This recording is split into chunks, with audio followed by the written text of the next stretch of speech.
Hello my YouTube family, welcome back to my channel. আমার চ্যানেলে তোমাদের সকলকে স্বাগত। আজকে আবারও হাজির হয়েছে নতুন একটা রেসিপি ভিডিও নিয়ে। আজকে আমাদের রেসিপি হচ্ছে ফুলকপির পোস্ত। রেসিপিটা খুব সাধারণভাবে তৈরি করা হলেও এর স্বাদ কিন্তু দুর্দান্ত হয়। চলো সময় নষ্ট না করে দেখে নেওয়া যাক আজকের রেসিপি ফুলকপি পোস্ত। তার জন্য আমরা নিয়ে নিয়েছি ফুলকপিটাকে ফার্স্টে কেটে নেব। তোমাদের যতটুকু পরিমাণ ফুলকপি লাগবে ঠিক ততটুকু পরিমাণই নেবে। আমার কিন্তু পুরো ফুলকপিটা লাগবে না, তার জন্যই পুরো ফুলকপিটা কিন্তু নেব না। আর এখানে ফুলকপির ফুলগুলোকে এখন আলাদা আলাদা করে নিচ্ছি। দেখতে থাকো, তোমাদের রেসিপিটা খুবই ভালো লাগবে। আর আমার চ্যানেলে নতুন হলে চ্যানেলটাকে কিন্তু অবশ্যই সাবস্ক্রাইব করে দেবে, কেননা তোমাদের এক একটা সাবস্ক্রাইব আমাদেরকে নতুন নতুন ভিডিও বানাতে উৎসাহ দেয়। ফুলকপিগুলোকে ছোট ছোট করে কাটতে হবে। এই রেসিপিটা বানানোর জন্য ফুলকপিটাকে কিন্তু খুব ছোট ছোট করে কাটতে হয়।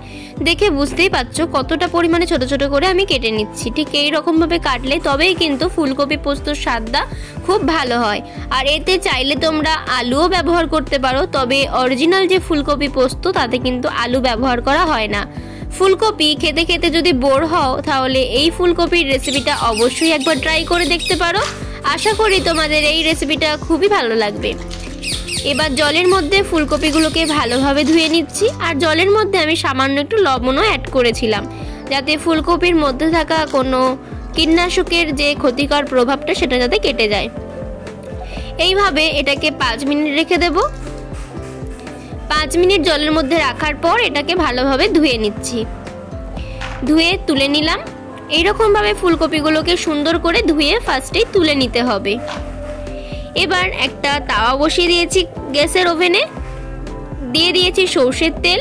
পোস্ত কিন্তু সর্ষের তেলে করলেই ভালো লাগে। আর ফোড়নে দিলাম 2টো শুকনো লঙ্কা আর একটু কালো জিরে। ফোড়নটা ভালোভাবে ভাজা হয়ে যাওয়ার পরে এর মধ্যে এবার দিয়ে দেব কুচিয়ে রাখা ফুলকপির টুকরোগুলো।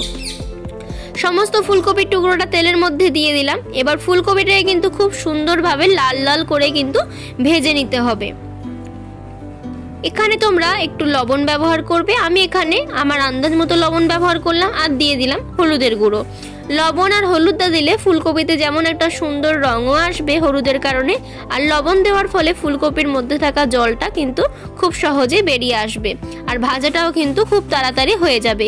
লবণটা দেওয়ার পর একদম মিডিয়াম টু লো ফ্লেমে ফুলকপিটাকে ঢাকা দিয়ে একটু রান্না হওয়ার জন্য ওয়েট করব। ফিরে এলাম। এবার দেখো এখন ফুলকপি থেকে ঠিক কতটা পরিমাণে জল ছেড়ে বেরিয়ে এসছে। আশা করি দেখে বুঝতেই পারছো। এবার আমরা আবারও একবার ফুলকপিটাকে নাড়াচাড়া করে দেব। তারপর ফুলকপিটাকে আবারও ঢাকা চাপা দিয়ে রান্না হতে দেব 5 মিনিট। অবশ্যই কিন্তু গ্যাসের ফ্লেম লোতে থাকবে। 5 মিনিট সময় ধরে ফুলকপিটা ওখানে রেডি হতে হতে আমরা এখানে একটা পোস্তর পেস্ট বানিয়ে নেব। তার জন্য আমি আমার ঝাল অনুযায়ী লঙ্কা আর এখানে নিয়েছি 2 চামচ পোস্ত, বড় চামচের পোস্ত, সেটাকে একটু পেস্ট বানিয়ে নিয়েছি। এবার এখানে দেখো ফিরে এলাম 5 মিনিট পরে। 5 মিনিট পরে ফিরে আসলে দেখা যাবে যে ফুলকপিটার গায়ে কিন্তু সুন্দর একটা কালার চলে এসছে আর বেশ ভাজা ভাজা হয়ে গেছে, আর এক্সট্রা জলটাও কিন্তু শুকিয়ে গেছে। এই সময় এবার দিয়ে দিতে হবে পোস্তর পেস্টটা।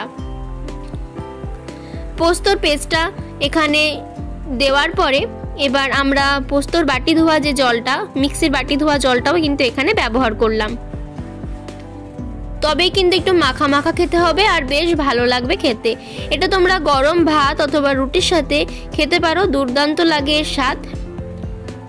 এটাকে ভালোভাবে মিক্স করে নেওয়ার পরে রান্না করে নিতে হবে 2 থেকে 3 মিনিট। অবশ্যই কিন্তু গ্যাসের ফ্লেম মিডিয়ামে থাকবে। 2 থেকে 3 মিনিট ধরে ভালোভাবে এটাকে একটু কষিয়ে নিয়েছি। আর এই সময় দেখো বেশ কিন্তু একটা মাখা মাখা ভাব এসছে পোস্তর মধ্যে। নামানোর আগে দিয়ে দিতে হবে 1 চামচ সর্ষের তেল। পোস্ততে একটু সর্ষের তেল ব্যবহার করলে কি সুন্দর একটা ঝাঁঝালো ফ্লেভার আসে, তার জন্য এখানে একটু সর্ষের তেল ব্যবহার করলাম। আর গ্যাসের ফ্লেম কিন্তু অফ করে দিয়েছি।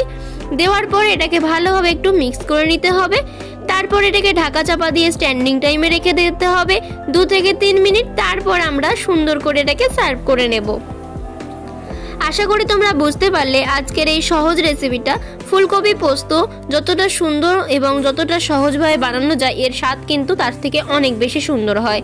অবশ্যই তোমরা বাড়িতে এই রেসিপিটা একবার হলেও ট্রাই করবে, আর কমেন্ট বক্সে জানাতে ভুলবে না যে তোমাদের এই রেসিপিটা কেমন লাগলো। আশা করি তোমাদের এই ভিডিওটা ভালো লেগেছে। আজকের মতো আমরা ভিডিওটা এখানেই শেষ করব। তবে যাওয়ার আগে একটাই অনুরোধ করব, চ্যানেলে নতুন হলে চ্যানেলটাকে সাবস্ক্রাইব করে দাও, আমাদের সাথে থাকো, পাশে থাকো। আর এইরকমভাবে নিত্য নতুন রেসিপি ভিডিও দেখার জন্য মিঠু অ্যান্ড রিয়া কুকিংয়ের সাথে সবসময় জুড়ে থাকো। দেখা হচ্ছে পরের কোনো একটা সুন্দর ভিডিওর সাথে। সবাই ভালো থেকো, সুস্থ থেকো। সকলের সুস্থতা কামনা করে শেষ করছি আজকের ভিডিও। টাটা।